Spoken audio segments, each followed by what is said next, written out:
expand them rings a little bit and try to get them to break free. So that should be fairly warm. Well, it is on fire, or at least whatever's in there is burning a little bit.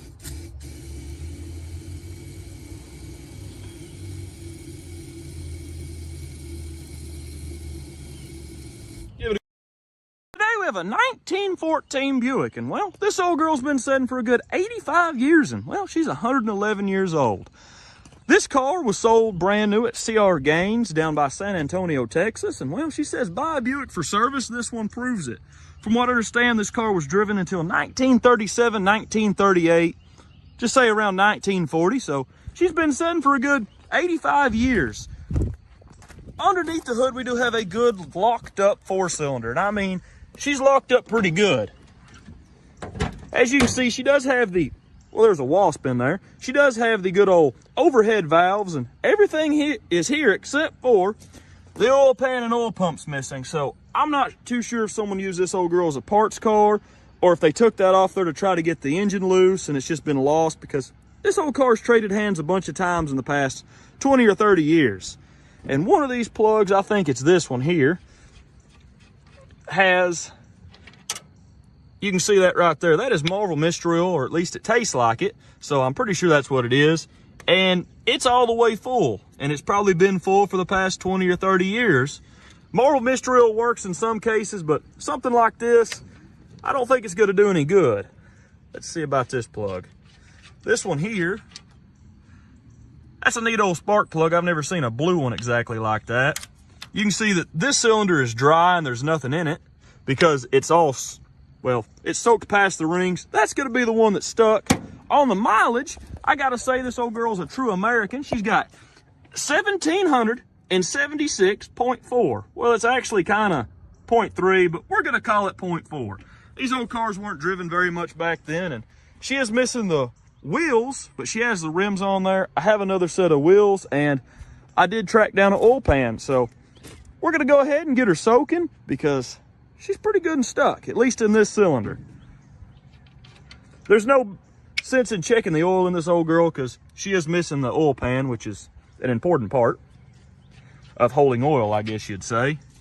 And in all of these cylinders, that one's got a little bit of something in it. This one's bone dry. This one's at almost top dead center, and you can see there's, I don't know what that is on the cylinder. Oh, I can't touch it. It looks like it's a lot closer than what it is.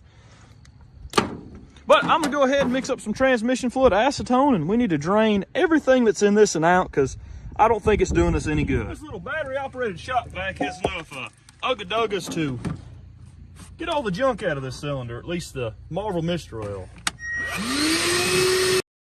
It might just do it. I don't know.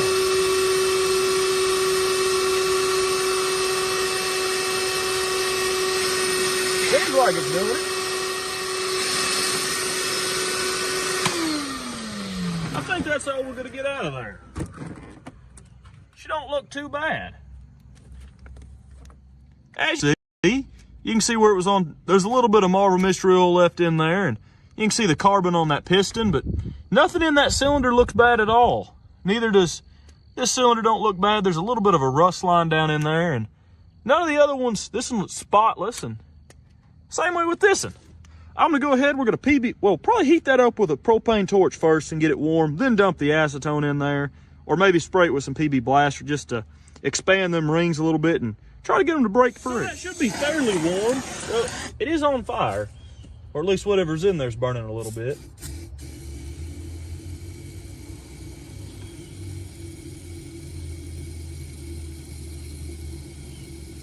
Give it a good bath in the PB Blaster, and I'll give all these a little bit of a bath in it. You can see smoke was coming out of that one because I guess they share an open exhaust valve, it looks like.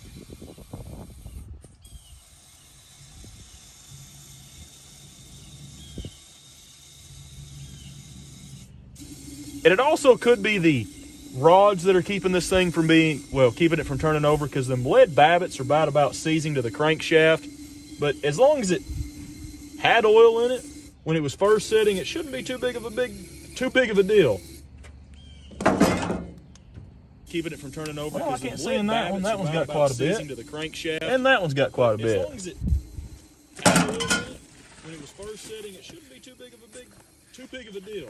Now, a lot of y'all keep saying I need to use one of them fancy things called a funnel, and okay, y'all might be right on this one. Yeah, I'm gonna go find one of them fancy funnel things because I don't think I can waterfall that one in there. I went ahead and got one of them fancy funnel things, so this should go a lot easier. Y'all keep saying I need to use one of them fancy things called a funnel, and okay, y'all might be right on this one. Yeah, I'm gonna go find one of them fancy funnel things because I don't think I can waterfall that one in there. One of them fancy funnel things, so this should go a lot easier. Keep saying boy, it seems to be thirsty. Okay, it's full now. This one won't hold much.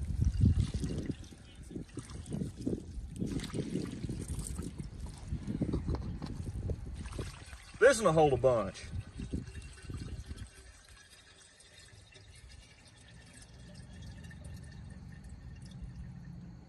There, and I made a mess.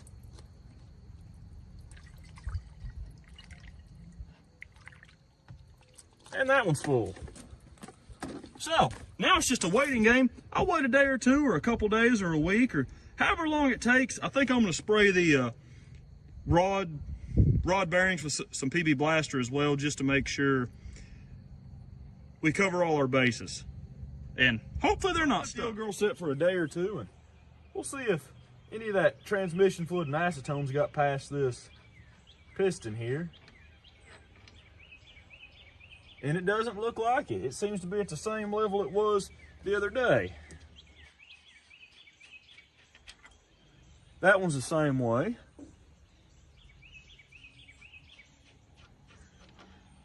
That one's down a lot. I don't think there's anything left in that. Well, there might be. Yeah, it's down quite a bit.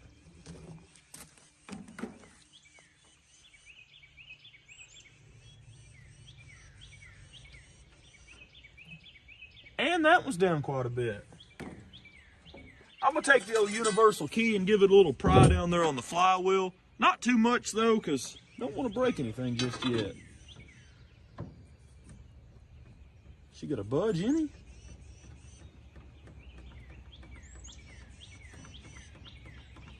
I'm just gonna rock it back and forth here a little bit, and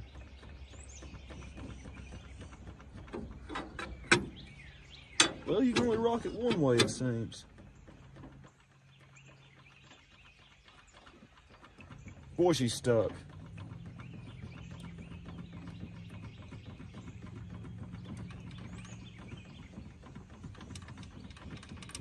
Okay. She's stuck pretty good. So I've been wiggling on the old girl for, I don't know, an hour or so. I did put a ratchet strap up there on the hand crank and put a little tension on it, and I've just been back and forth and going to that side and prying on it, then underneath and prying on it. And I think she moved just the littlest bit. I think.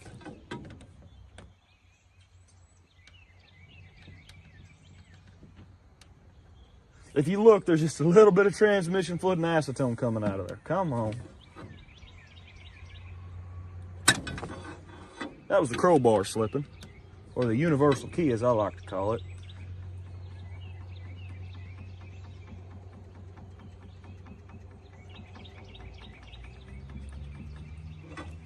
Woo, she's just barely moving.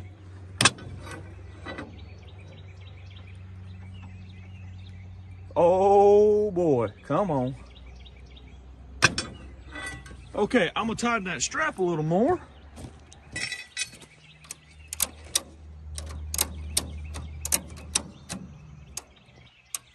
You gotta be careful not to break anything, because them front hand cranks will break, and also you can break stuff on the flywheel.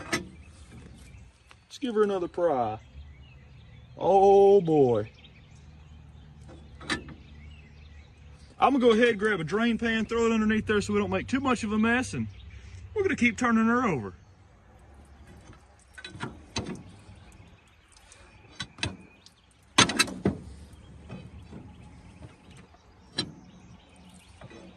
Come on. There we go. I think we got her whooped now.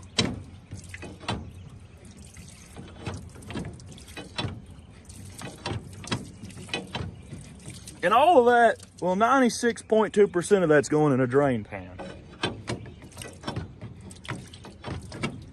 The other 5%, well, it's kind of going on the ground.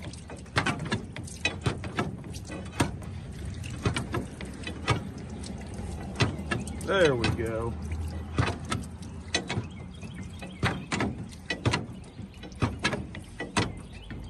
Well, she's easy to turn now.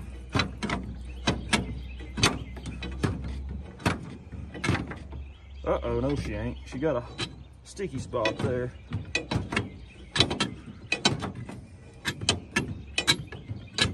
I'm gonna see if I can whirl her with the old hand crank. You can see just how hard this thing is to turn over here. Well, if I mean, it's pretty stiff still to turn over.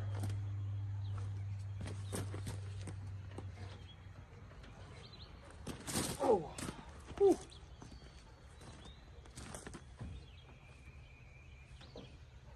Not sure if it's the rods down there, the bearings in them, because I think it's the pistons still. I think one of them rings is stuck. Got some moisture between it because they're just cast iron pins, and I think they're cast iron or tin pistons, so the piston might have a little rust on it as well.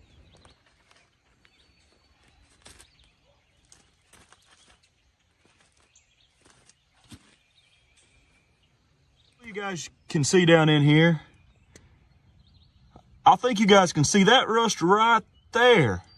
And you can see there's some speckled rust on the lower part of the cylinder wall. This is the piston that was stuck, or mainly stuck, the far back, well, number 4 that was at top dead center basically. And at top dead center or bottom dead center is the worst spot for them to get stuck because you don't really have any leverage on them. But she turns over, she's really stiff to turn over. I'm gonna keep hand cranking her and hopefully she gets easier to turn over.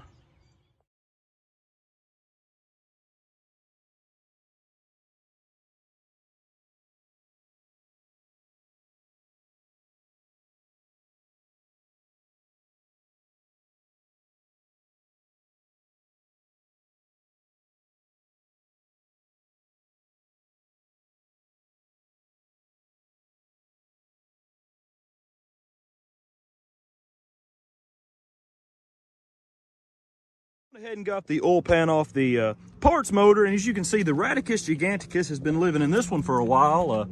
It smells pretty nasty down in there because I guess it stayed moist down in there and it's all kind of rotting, but the oil pan's good. The oil pump's down in here and this little spring's what runs it.